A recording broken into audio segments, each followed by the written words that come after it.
in the first trimester, you're just so exhausted. It's like an exhaustion that I've never could have imagined I would feel.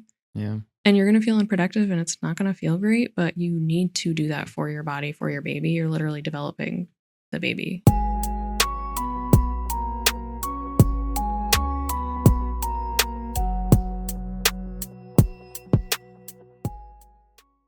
Medical disclaimer. This podcast is intended for educational purposes only and does not serve as medical advice. Kate and John are not medical professionals. This podcast is not intended to diagnose, treat, or prevent any illness. Always consult your physician before making lifestyle changes. Welcome back to the Illuminated Path. This is episode 78. What are we talking about today? I'm going to do a little update on pregnancy, but focused around some of the foundations of health that I've really focused on that have helped me throughout this pregnancy, different supportive services that I've done, as well as a few products that have really helped me. Yeah. How's the week? Good. So we're recording this a little in advance, but the day this comes out, it is officially spring finally. Woo! So I'm praying that it is beautiful out. Yep. And I'm just about, I would be 23 weeks pregnant now.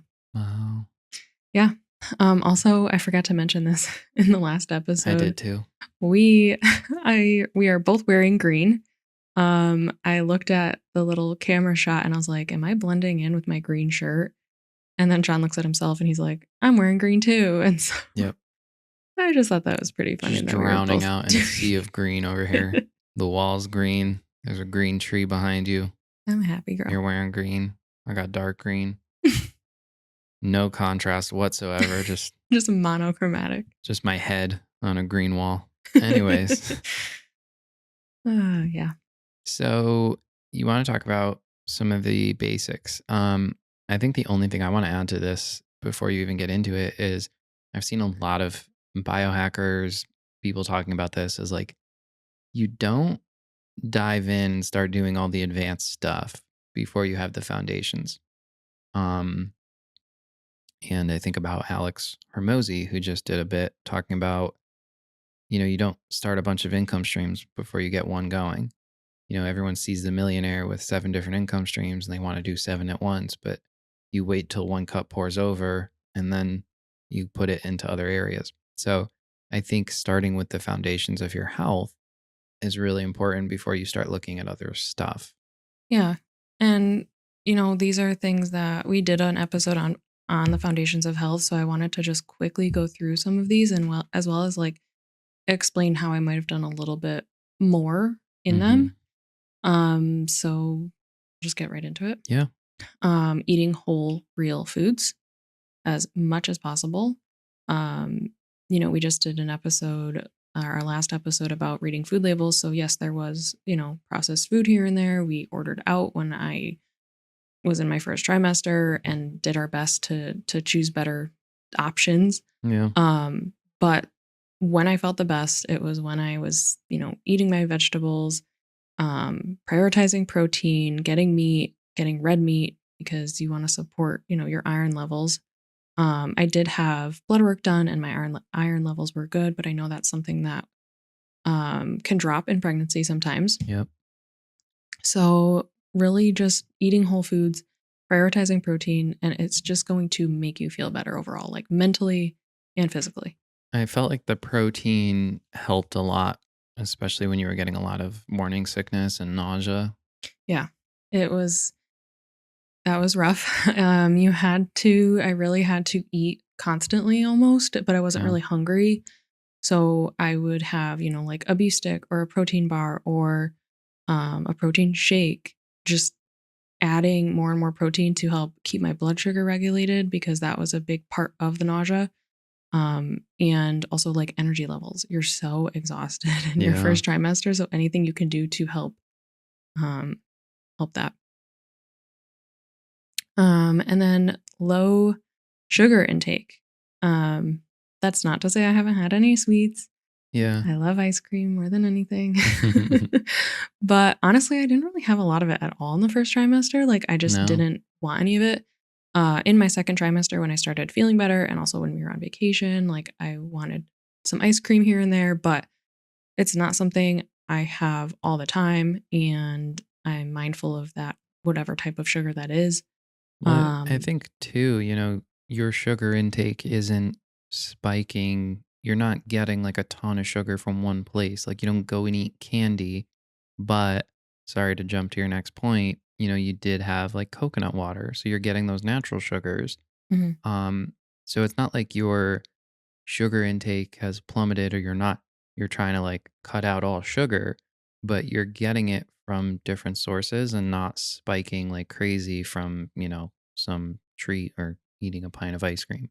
Yeah, I mean, I've seen people in pregnancy who are just like, I don't care, and they'll just, hoard chocolate daily, and it's like there is a level where that's a little bit too much, and it's not helping Yeah. you, and it's not necessarily helping the baby either. But yeah, my next point is hydrating. I mean, you need to hydrate more than normal. If you think you're drinking enough water, you're not drinking enough water. Yeah. And in my first trimester, regular water was disgusting and I couldn't stomach it. It made me more nauseous. So for several weeks, I like strictly drank electrolytes and coconut water. Yeah. I couldn't stomach regular water. Now, luckily, I'm drinking regular water, but my midwife recommended about 100 ounces of water a day, plus, electrolytes, coconut water, whatever you can have to make sure you are really hydrated because you need more of it in Yeah. pregnancy. Um, Staying active and exercising. I feel like I've done a pretty good job of this. Even when I was sick, I was getting myself to the gym.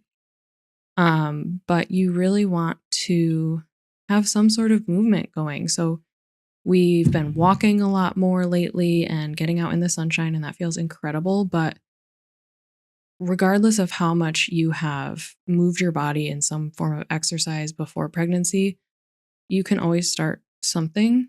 You don't Yeah. have to go crazy. If you're already like on a good regimen of weightlifting, like you can continue that unless your doctor tells you otherwise. Exercise is incredible for pregnancy. It helps prepare your body Yeah. to recover easier. It helps your body to go through labor. I mean, there's so much benefit to keeping up with that exercise routine. So, what I do is I go weightlifting typically 3 days a week. I added in prenatal yoga. So, I do that once a week. And then we haven't been 100% consistent with it, but getting back to one like regular yoga class once a week. So, Yeah. those are kind of my things that I go do. And then walking. Yeah. I mean, I've seen a lot, especially in the past year, of how much, weightlifting, especially, but also just exercise in general, really helps your body through labor. And recovering, Yeah. like recovering Well, after yeah, you deliver. absolutely. Yeah. Um, Sleep, prioritizing sleep. I've been all over the place with sleep, so you really need to prioritize sleep. And I'm, telling my past self, you'll feel unproductive if you're sleeping a lot, taking naps. Like in the first trimester, you're just so exhausted. It's like an exhaustion that I've never could have imagined I would feel. Yeah. And you're going to feel unproductive and it's not going to feel great, but you need to do that for your body, for your baby. You're literally developing the baby. And like, yeah, I struggled with You it. did, and I think that, it's a time where, like, I had to remind you a lot, like, you're growing a human. Um, I would also say I think it's a fine line to walk.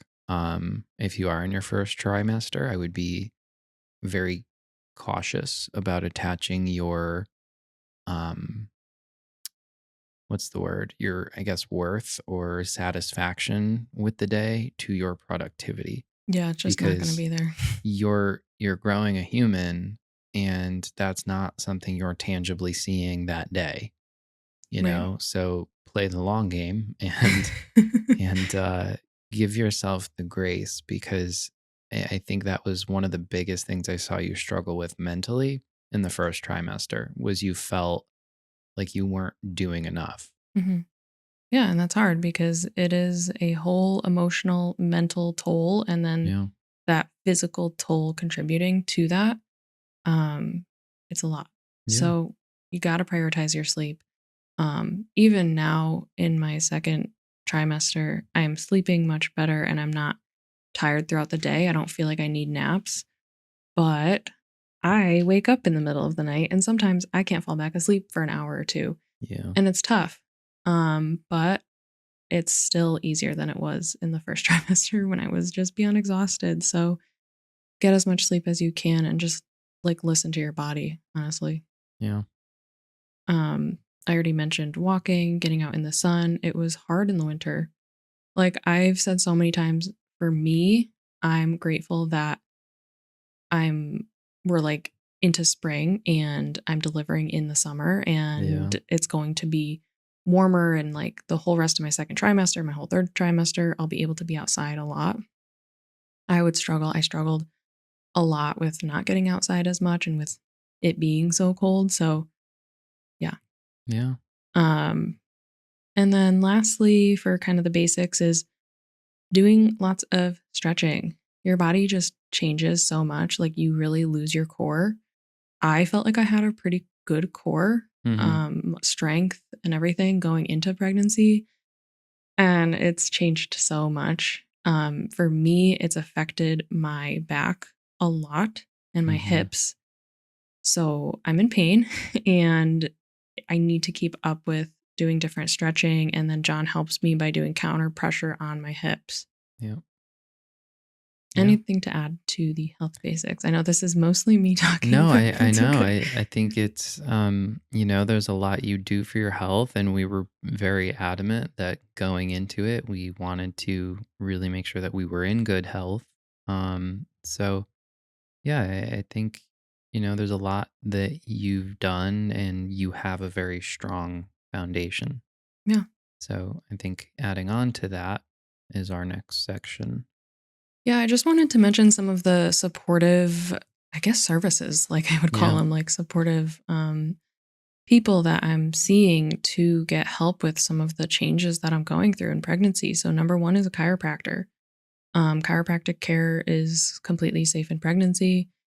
And Fun fact, all chiropractors are at least basically pregnancy trained. yeah, um, so we love our chiropractor so much. Yep. And it's helped a lot with the pain in my low back and hips. So I've been going weekly for quite a while now. Mhm. Um, and I need that. Like he keeps telling me like you're losing your core and so that affects your back and your hips. And so having those adjustments, for me, it really helps. Yeah, I mean it's a lot. Your center of gravity is changing, the muscles are changing, there's more strain on the front and the back's compensating, and there's a lot happening. So I think having that support and really, because he gives you the what's it called? The TENS machine or something? Yeah, The something like the stim or something. stem. Yeah. So you're always doing that, and you have different therapies that help the pain and can manage it and also help those muscles. Yeah. I just recently started pelvic floor therapy, which I didn't even know about until a few years ago. And the more and more people that I have spoken to about it have been like, I could not recommend it enough. I had a Yeah. friend who went through it after having her baby because she needed it to help kind of rebuild her pelvic floor after having her baby. So I'm doing the prep work beforehand Yep. to help me, to help with preventing tearing, to help with a smoother, easier, hopefully faster delivery so that my body knows what to do to open my pelvic floor at different stages of delivery. And also, your pelvic floor is just affected and changed during pregnancy as well. So, it could contribute to other pains in your body as well. Yeah. I mean, I think every time I've ever heard of pelvic floor therapy, I've never heard anything bad. I've Yeah. only heard amazing things.